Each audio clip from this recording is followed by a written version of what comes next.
এমন এক ভয়ানক এক্সপেরিমেন্ট যা সুস্থ স্বাভাবিক কিছু মানুষকে মনস্টারে পরিণত করেছিল। তাদের থেকে মানুষের রূপটাই ছিনিয়ে নেওয়া হয়। মাত্র কয়েকটা দিনের ব্যবধানে তাদেরকে দেখতে এরকমটা দেখাচ্ছিল। এই ব্যক্তির শরীরে কোনো মাংস নেই, জাস্ট চামড়ার পাতলা একটি লেয়ার দেখা যাচ্ছে। মুখেরও একই অবস্থা, দাঁত এবং মাথার খুলি বেরিয়ে আছে। চোখের কোটরে মণি আদৌ কি আছে তাও বোঝা যাচ্ছে না। একজন স্বাভাবিক মানুষ এই পর্যায়ে গিয়েও কি জীবিত থাকতে পারে? আমরা আজকে সেই রাশিয়ান স্লিপ এক্সপেরিমেন্ট নিয়ে আলোচনা করব। ইউটিউবে অসংখ্য ক্রিয়েটর যে টপিকে ইতিমধ্যে ভিডিও বানিয়ে ফেলেছে এবং তাদের ভিডিও হয়তো আপনি আগেই দেখে ফেলেছেন। তবে তাদের মতো আমি আপনাদেরকে ভয় দেখিয়ে অবশ্যই অ্যাটেনশন কাড়ার চেষ্টা করব না। এক্সপেরিমেন্ট রিলেটেড ফ্যাক্ট যেগুলো আছে সেগুলো জানতে পারবেন। এই ছবির পেছনের রহস্য কি সেটিও জানতে পারবেন। 1940s-এ রাশিয়ান সায়েন্টিস্টরা আপ্রাণ চেষ্টা করে যাচ্ছিল পুরো দুনিয়াকে পেছনে ফেলে যে কোনো উপায়ে অবিশ্বাস্যভাবে হলেও নিজেদের সক্ষমতাকে বৃদ্ধি করতে। বাহ্যিক দৃষ্টিতে যেটা অবাস্তব, মানুষের ন্যাচারালি মিনিমাম 8 ঘন্টা ঘুমানোর প্রয়োজন হয়। তারা ভাবতে শুরু করে যদি আমরা এমন কোনো উপায় খুঁজে পাই যাতে করে আমাদের ঘুমের প্রয়োজন হবে না, তাহলে আমরা 8 ঘন্টা আমাদের গুরুত্বপূর্ণ সময় থেকে বাঁচাতে পারবো। এই চিন্তাটি মূলত আমেরিকার সঙ্গে চলা শীতল যুদ্ধ তাদের মধ্যে জন্ম দিয়েছিল। এটা হয়তো আমরা অবশ্যই জানি, একজন সৈনিকের যুদ্ধরত অবস্থায় যুদ্ধের মাঠেও ঘুমানোর প্রয়োজন হয়। রাশিয়ান বিজ্ঞানীরা একটি অদ্ভুত রকমের গ্যাস তৈরি করে, যেটি লাগাতার কোনো ব্যক্তি ইনহেল করলে তার কখনো ঘুম আসবে না। তবে যতক্ষণ না তা মানুষের উপর সত্যি সত্যি প্রয়োগ করা হচ্ছে ততক্ষণ এটি কেবল থিওরি হিসেবে রয়ে গিয়েছিল। আবার সাধারণ কোনো মানুষকে ধরে তার উপরে গ্যাস প্রয়োগ করে এক্সপেরিমেন্ট করবে সেই সাহসও পাচ্ছিল না, কারণ তারা জানতো এই গ্যাস একই সাথে বিষাক্ত ছিল এবং এর সাইড ইফেক্টস আননোন। কিন্তু তাদের এই এক্সপেরিমেন্ট কমপ্লিট করার জন্য অবশ্যই মানুষের প্রয়োজন ছিল। রাশিয়ার একটি কারাগারে কিছু পলিটিক্যাল প্রিজনার্স বা কয়েদি বন্দী অবস্থায় ছিল। তাদেরকে একটি প্রস্তাব দেওয়া হলো, তারা যদি 30 দিনের একটি এক্সপেরিমেন্টে উত্তীর্ণ হতে পারে তাহলে তাদেরকে চিরদিনের মতো কারাগার থেকে মুক্তি দেয়া হবে। একটি বন্ধ ঘর যার ভেতর 30 দিন থাকতে হবে। ঘরের ভেতর পর্যাপ্ত পরিমাণে 30 দিন চলার মতো খাবার মজুদ থাকবে, ব্যবহার করার জন্য টয়লেট এবং অসংখ্য বই থাকবে বুকস রিড করে সময় কাটানোর জন্য। তবে সেই ঘরে কোনো বিছানা বা বালিশ থাকবে না, কারণ তাদের 30 দিনের জন্য ঘুমানো নিষেধ। এখন পুরো সিদ্ধান্ত কয়েদিদের ওপর। তারা এই এক্সপেরিমেন্টের মধ্যে দিয়ে গিয়ে নিজেদেরকে মুক্ত করবে নাকি কারাগারে এভাবেই বন্দী হয়ে থাকবে। যত প্রকার শাস্তি, জরিমানা সবকিছু মওকুফ করে দেওয়ার কথা বলা হয়েছিল তাদেরকে। 5 জন কয়েদি এই এক্সপেরিমেন্টের জন্য অবশেষে রাজি হয়ে যায়। এখন তাহলে 30 দিনের জন্য এই 5 জন ব্যক্তির উপর এক্সপেরিমেন্ট করা হবে। ওই 5 জন ব্যক্তিকে এবার সম্পূর্ণ একটি বন্ধ চেম্বারে প্রবেশ করানো হয়, এমন একটা রুম যার ভেতরে বাইরের আলো বাতাস প্রবেশ করবে না। ঘরের ভেতরে অক্সিজেন দেওয়ার ক্ষেত্রে সেটা সায়েন্টিস্টরা নিয়ন্ত্রিতভাবে প্রবেশ করাবে, তাও আবার তাদের সেই বিশেষ গ্যাসের সাথে। ঘরের ভেতর থেকে যে কোনো প্রকার আওয়াজ বা 5 জনের কথাবার্তা শোনার জন্য কিছু মাইক্রোফোন রেখে দেওয়া হয়, যার মাধ্যমে বোঝা যাবে মানুষ লাগাতার এই গ্যাসের সাহায্যে জেগে থাকার ফলে তাদের মধ্যে কি পরিবর্তন আসে। ঘরের ভেতর তারা একটি এমন আয়না লাগিয়েছিল যার মাধ্যমে বাইরে থেকে রুমের ভেতর কি চলছে তা দেখা যেত। এভাবে 5 দিন অঘুমে তাদের ওই ঘরের মধ্যে কেটে গেল, কিন্তু তাদের মধ্যে বিশেষ কোনো পরিবর্তন লক্ষ্য করা যাচ্ছিল না। বিজ্ঞানীরা যেটা লক্ষ্য করে, যত দিন যাচ্ছিল তত তাদের মধ্যেকার কথোপকথন স্যাড, ডিপ্রেশনমূলক জীবনের ট্রমাটিক ঘটনা নিয়ে হচ্ছিল। তাদের ভেতর হতাশা বেশি বেশি কাজ করতে শুরু হয়। 5ম দিনে গিয়ে দেখা যায় তারা কেউই কারোর সাথে ঠিকভাবে কথা বলছে না। ঘরের ভেতর যে মাইক্রোফোনগুলো সেট করা ছিল সেগুলোর মধ্যে তারা ফিসফিস করতে থাকে, হুইসপারিং করে এমন কিছু বলছিল যেটা বিজ্ঞানীরা বুঝতে পারছিল না। নেগেটিভ নাকি পজিটিভ কোনো কিছু বলছিল সেটা বোঝার উপায় ছিল না। বেশ কয়েকদিন তারা এমনটা করতে থাকে। এরপর 9ম দিনে গিয়ে একটি অদ্ভুত ঘটনা ঘটে। তাদের মধ্যে থেকে একজন নিজের শরীরের সমস্ত শক্তি ব্যবহার করে চিৎকার করতে শুরু করে, কন্টিনিউয়াসলি, না থেমে। একটানা 3 ঘন্টা যাবৎ সে চিৎকার করে।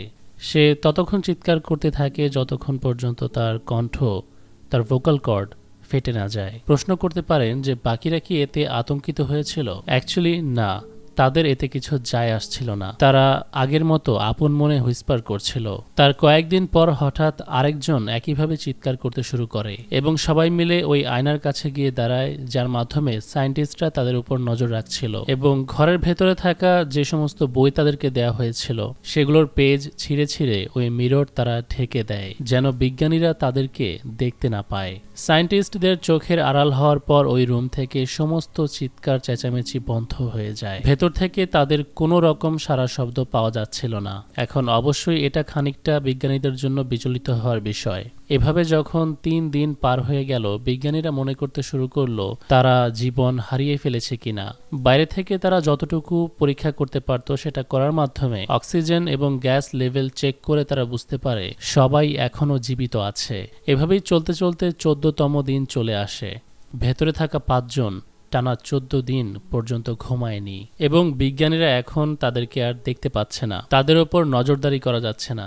কি অবস্থায় কি পরিস্থিতিতে তারা রয়েছে বোঝা যাচ্ছে না। শুধু এতটুকু বুঝতে পারছিল তারা সবাই জীবিত আছে। কিন্তু রিসার্চের জন্য তো গুরুত্বপূর্ণ ছিল তাদেরকে অবজার্ভ করা, যার কারণে 14তম দিনে বিজ্ঞানীরা একটি সিদ্ধান্ত নেয়। ঘরের ভেতরে স্পিকারের মাধ্যমে সবাইকে জানিয়ে দেয়া হয় ঘরের ভেতর থাকা মাইক্রোফোনগুলো টেস্ট করার জন্য এবং আয়নাটি পরিষ্কার করার জন্য তারা রুমের ভেতর ঢুকতে চলেছে। তাই সবাই যেন রুমের দরজা থেকে দূরত্ব বজায় রাখে। বিজ্ঞানীদের মধ্যেও এখন এক প্রকার ভয় কাজ করছিল। তারা ওই 5 জন ব্যক্তিকে বলে মাটিতে স্থির হয়ে শুয়ে থাকতে এবং কোনো রকম অদ্ভুত কার্যক্রম যেন না করে। কেউ মুভমেন্ট করলে তখনই তার প্রাণ নিয়ে নেওয়া হবে। আর তারা যদি কথা মতো কাজ করে তবে আজকেই তাদের থেকে একজনকে মুক্ত করা হবে। কিন্তু অদ্ভুত একটি কথা ভেতর থেকে বিজ্ঞানীদের কানে ভেসে আসে। কেউ একজন বলে বসে যে আমরা আর মুক্তি চাই না, আমরা এই ঘরের ভেতরেই থাকতে চাই। একথা বলার পর আবারও আগের মতো সবকিছু নিস্তব্ধ হয়ে যায়। কোনো প্রকার শব্দ ঘরের ভেতর থেকে শোনা যাচ্ছিল না। কিন্তু বিজ্ঞানীরা চাইছিল না ওরা এভাবে নীরব হয়ে ঘরের মধ্যে বসে থাকুক। এক্সপেরিমেন্টে ব্যাঘাত ঘটানোর জন্য ওই 5 জন নিজেদের মধ্যে কোনো পরিকল্পনা করেনি তো। 15 দিনে বিজ্ঞানীরা সিদ্ধান্ত নেয় তাদের ওই চেম্বারে যেতেই হবে। এভাবে তো এক্সপেরিমেন্ট চলতে পারে না। চেম্বারের মধ্যে থেকে বিশেষ ওই গ্যাস সম্পূর্ণ বের করে দেওয়া হয় এবং নর্মাল অক্সিজেন প্রবেশ করানো হয়, যেন সাধারণ মানুষ ওই রুমে প্রবেশ করলে কোনো ক্ষতির সম্মুখীন না হয়। কিন্তু বিশেষ ওই গ্যাস চেম্বার থেকে বের করে দেওয়ার ফলে ভেতরে থাকা 5 জন চিৎকার করতে থাকে। ওরা বলতে থাকে দয়া করে এই গ্যাস সরিয়ে দিও না, এই গ্যাস রিমুভ করে দিলে আমরা বাঁচতে পারবো না। তারা এতে অ্যাডিক্টেড হয়ে পড়েছিল, কিন্তু বিজ্ঞানীরা তাদের কথা শোনে না। গ্যাস রিমুভ করার পর কিছু সৈন্যকে ওই চেম্বারের মধ্যে ঢোকানো হয়। তারা দেখতে পায় 5 জনের মধ্যে থেকে এখন 4 জন মানুষ জীবিত রয়েছে, কিন্তু বাকি 4 জনও খুব একটা ভালো অবস্থায় ছিল না। যার জীবন অবশিষ্ট ছিল না তার শরীরের অংশ দিয়ে ড্রেনেজ ব্লক হয়েছিল, যার কারণে নিচে ফ্লোরে 4 ইঞ্চি পর্যন্ত পানি জমেছিল এবং ওই পানি মানুষটির শরীরের রেড ফ্লুইড গলে যাওয়া অঙ্গ প্রত্যঙ্গের সাথে মিশ্রিত ছিল। আপনি বুঝতেই পারছেন বিষয়টি কেমন। আর বাকি 4 জনের শরীরেও যথেষ্ট ক্ষত দেখা গিয়েছিল, যেটা তারা নিজেরাই নিজেদের সাথে করেছে। সেটা তারা কিভাবে করেছে আপনি কল্পনা করতে পারবেন না। যেমনটা শুরুতে বলেছি, 1 মাসের জন্য ঘরের মধ্যে পর্যাপ্ত পরিমাণে খাবার দেওয়া হয়েছিল, কিন্তু গত কয়েকদিন যাবৎ তারা সেখান থেকে কিচ্ছু খায়নি। তারা যেটি খেয়ে টিকে ছিল এতদিন পর্যন্ত সেটা ছিল তাদের নিজেদেরই দেহের অংশ। তারা এক প্রকার এই চেম্বারের এনভায়রনমেন্ট, পরিস্থিতি এবং এই গ্যাসের সাথে নিজেদেরকে মানিয়ে নিয়েছিল এবং আসক্ত হয়ে গিয়েছিল। তারা এখন কোনোভাবেই এই পরিবেশ থেকে বের হতে ইচ্ছুক নয়। সোলজার্স যখন তাদেরকে ঘর থেকে বের করতে চাইছিল তখন তারা খুব বেশি উগ্র এবং হিংস্র হয়ে ওঠে। তারা আচমকাই সোলজারদের উপর হামলা করে বসে, যার ফলে সেখানেই একজন সোলজার প্রাণ হারায়। যদিও তাদেরকে দেখতে খুবই দুর্বল মনে হচ্ছিল, কিন্তু প্রচণ্ড শক্তি তাদের মধ্যে কোত্থেকে যেন চলে এসেছিল। তাদেরকে শান্ত করার জন্য বা ঘুম পাড়ানোর জন্য ইনজেকশন দেওয়া হয়, কিন্তু সেগুলো তাদের উপর কাজ করছিল না। সোলজারদের সঙ্গে ধস্তাধস্তি করার সময় 4 জনদের মধ্যে থেকে একজন নিহত হয়। এখন কোনো রকম ডোজ দিয়েই তাদেরকে অজ্ঞান করা যাচ্ছিল না, তাই ওই অবস্থাতেই তাদের সার্জারি শুরু করা হয়। তবে ওই অবস্থায় তাদের বডিতে কাট করার কারণে তাদের পেইন হওয়ার বদলে তারা বিষয়টি এনজয় করতে শুরু করে। কোনো রকম ভ্রুক্ষেপ না করে মিটিমিটি হাসছিল। তাদের মনের মধ্যে শুধু একটা মাত্র আকাঙ্ক্ষা কাজ করছিল। তাদের ডিমান্ড ছিল সেই চেম্বারে তাদেরকে ফিরিয়ে নেওয়া হোক এবং ওই গ্যাস আবারও দেয়া হোক, যেটা তারা ইনহেল করতে চায়। বিজ্ঞানীরা এতে রাজি হয় না, কিন্তু মিলিটারি কমান্ডার সিদ্ধান্ত নেয় বাকিদেরকে পুনরায় সেখানে পাঠিয়ে এই গবেষণা চলমান রাখার জন্য। যখনই এই কথা ভিকটিমের কানে পৌঁছায়, সে সম্পূর্ণ শান্ত হয়ে পড়ে। এখানে আমি সেই কথাটি কেন বললাম তাদেরকে না বলে, কারণ এখন মাত্র একজন অবশিষ্ট আছে। বাকি 4 জনের সঙ্গে কি ঘটেছে তা স্ক্রিনে লিখে দিয়েছি, পড়ে নিন। এখন আমি খুব ডিটেইলে সেগুলো আপনাদেরকে বলতে চাচ্ছি না, যেহেতু এখন একজন জীবিত আছে, তাই কমান্ডার সিদ্ধান্ত নিল এই একজনের সাথে আরও 3 জন গবেষককে ওই চেম্বারের মধ্যে পাঠানো হবে, যেন তারা কাছে থেকে অবজার্ভ করতে পারে এবং এই গবেষণার ভ্যালুয়েবল কোনো রেজাল্ট বের হয়ে আসে। কিন্তু এই গবেষকরা জানতো ওই চেম্বারে একবার ঢুকলে তাদের সঙ্গে কি হতে চলেছে, যার উদাহরণ তারা কেবলমাত্র দেখেছে। তাদের সুস্থ স্বাভাবিক জীবন শেষ হয়ে যাবে। তাই সেই গবেষকদের মধ্যে থেকে একজন নিজের জীবন বাঁচানোর জন্য কমান্ডারকে শুট করে দেয় এবং চিৎকার করে বলে, আমি এরকম ব্যক্তির সঙ্গে ওই চেম্বারে কখনোই যাব না, বিনিময়ে যে কোনো মূল্য দেয়া হোক না কেন। বলা হয় 5 জনের মধ্যে থেকে একজন, যেই ব্যক্তি লাস্টে জীবিত ছিল, সে এরকম দেখতে হয়ে গিয়েছিল। রাশিয়ার এই স্লিপ এক্সপেরিমেন্টের ফলাফল এরকমই ভয়ঙ্কর দেখতে ছিল। তবে আমাদের ঘটনা এখানেই শেষ হয়নি। বর্তমান সময়ে পৃথিবীতে এমন অসংখ্য মানুষ আছে যারা বিশ্বাস করে এরকম এক্সপেরিমেন্ট সোভিয়েতের আমলে হয়েছিল।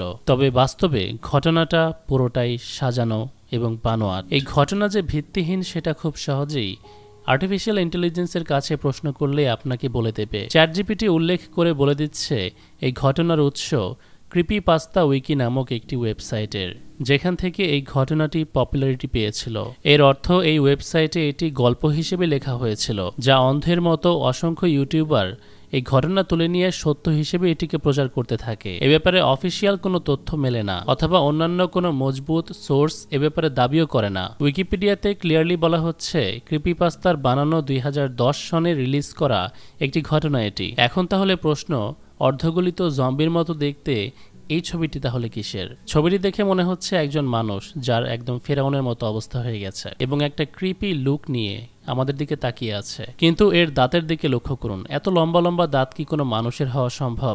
এমনকি তার স্কেলেটন বেরিয়ে আসলেও মানুষের দাঁতের প্রকৃত আকৃতি যেরকম তেমনটাই দেখার কথা। এখন তাহলে সাদা কালো এই ছবিটিকে রঙিন দুনিয়ায় নিয়ে আসা যাক, যদি এর ফলে একটু হলেও আপনার মনের মধ্যে ভয় কমে যায়। এটি আসলে মানুষের হাতের তৈরি একটি ভয়ানক ভৌতিক স্ট্যাচু মাত্র।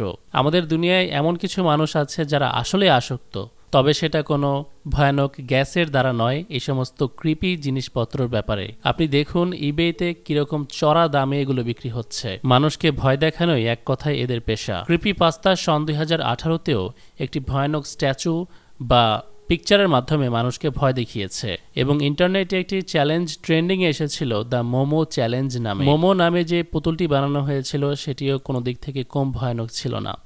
এই ব্যাপারে ক্রিপিপাস্তা গুজব ছড়িয়েছিল যে মোমো নামে এই ফিগারটি মূলত অনলাইনে বাচ্চাদেরকে ইনবক্সে এসে নক করে থাকে এবং কেউ যদি মোমোকে রেসপন্স করে বা রিপ্লাই করে তাহলে মোমো তার ক্ষতি সাধন করতে চায়। সুতরাং এই ঘটনাটি সম্পূর্ণ একটি গুজব।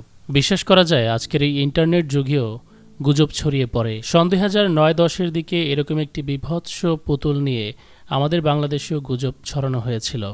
আপনি কি বলতে পারবেন সেটি কোনটি ছিল? মনে করতে পারলে অবশ্যই কমেন্টে জানাতে ভুলবেন না। আমি জানতে চাই কত মানুষের ওই ঘটনা সম্পর্কে মনে আছে।